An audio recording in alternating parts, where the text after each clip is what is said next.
ఎప్పుడో కట్టిన ఇంటికి విండో లేకపోతే ఆ ప్లేస్లో మాత్రమే గోడ బద్దలు కొట్టడానికి ఈ చిప్పింగ్ మిషన్తో జాగ్రత్తగా పని ముగించాం.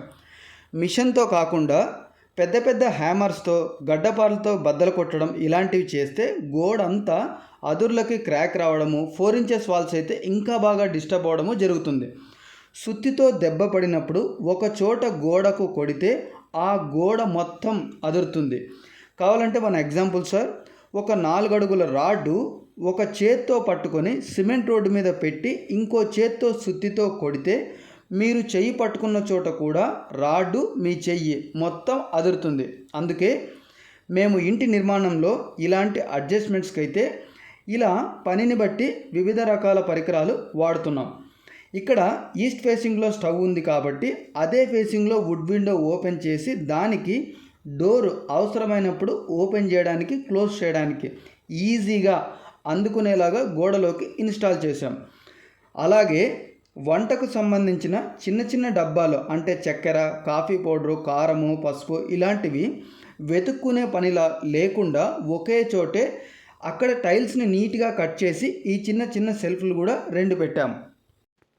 ఇక్కడ ఈ గోడకు కాకుండా పక్క గోడకు ఉంటే ఆ స్మోక్ సరిగా వెళ్ళకపోతే ఇప్పుడు కిటికీ తూర్పు గోడకి ఓపెన్ చేసి గోడలోకి ఫిట్ చేశాం. దీంట్లో కొత్త ఇల్లు నిర్మించే ప్రతి ఒక్కరికి కిచెన్కి సంబంధించి గుర్తుంచుకోవాల్సిన కొన్ని విషయాలు ఏంటంటే సార్, కిచెన్ ప్లాట్ఫామ్ అందరూ కూడా ఎల్ షేప్లో వేయించుకుంటున్నాం, అది కరెక్టే. విండో విషయానికి వస్తే మీరు స్టవ్ ఏ దిక్కునైతే పెట్టి వంట చేస్తారో అదే దిక్కులో కిటికీ ఉండేలాగా గోడలు కట్టేటప్పుడు ప్లాన్ చేసుకోండి.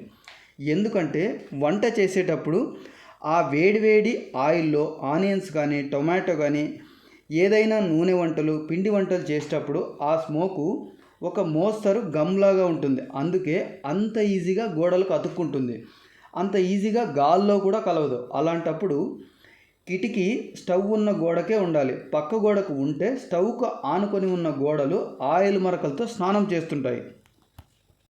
ఆయిల్ మరకల్ని మీకు అందిన దగ్గరికి అప్పుడప్పుడు టైల్స్ అయితే క్లీన్ చేస్తారు. టైల్స్ పైన పెయింట్ ఉన్న గోడకైతే కిచెన్ ప్లాట్ఫామ్ పైకి ఎక్కి క్లీన్ చేయాలి.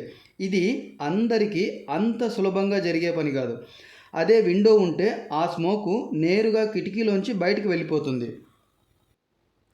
ఇక్కడ ఒక ఎగ్జాంపుల్ ఏంటంటే, పూజ కోసం వెలిగించే అగరబత్తీల నుంచి వచ్చే స్మోకు గోడకు అతుక్కునేంతగా ఉండదు.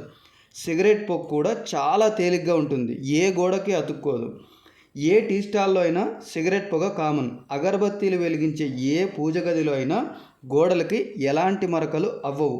ఈ స్మోకు కిటికీ లేకపోయినా నిదానంగా తేలిగ్గా గాల్లో కలిసిపోతుంది. కిచెన్లో విండో లేకపోతే ఆయిల్ మరకలకు, గోడలకి, అక్కడ ఉన్న సన్షేడ్లకి ఇలా అంతా ఈజీగా అతుక్కుపోతుంది. అందుకే ఈ విండో తూర్పు గోడకు ఓపెన్ చేసి గాలి వెలుతురు కోసం ఇలా ప్లాన్ చేసి ఫిట్ చేసాం. ఈ విండో ఓపెన్ చేయడం వల్ల గాలి వెలుతురు బాగా వచ్చింది. అదే సమయంలో ఆ రూమ్కి డే టైంలో లైట్ అవసరం లేకుండా పని చేసుకోగలుగుతున్నారు. అందుకే మనం ఉండే ఇంట్లో ప్రతి రూమ్కి కిటికీలు ఏ దిక్కున ఎలా ఉంటే బాగుంటుంది, ఇలా ప్రతి దానికి కూడా ప్లాన్ చేసుకోండి. కిటికీలు పెట్టడానికి వాస్తుకి ఏ సంబంధం లేదు.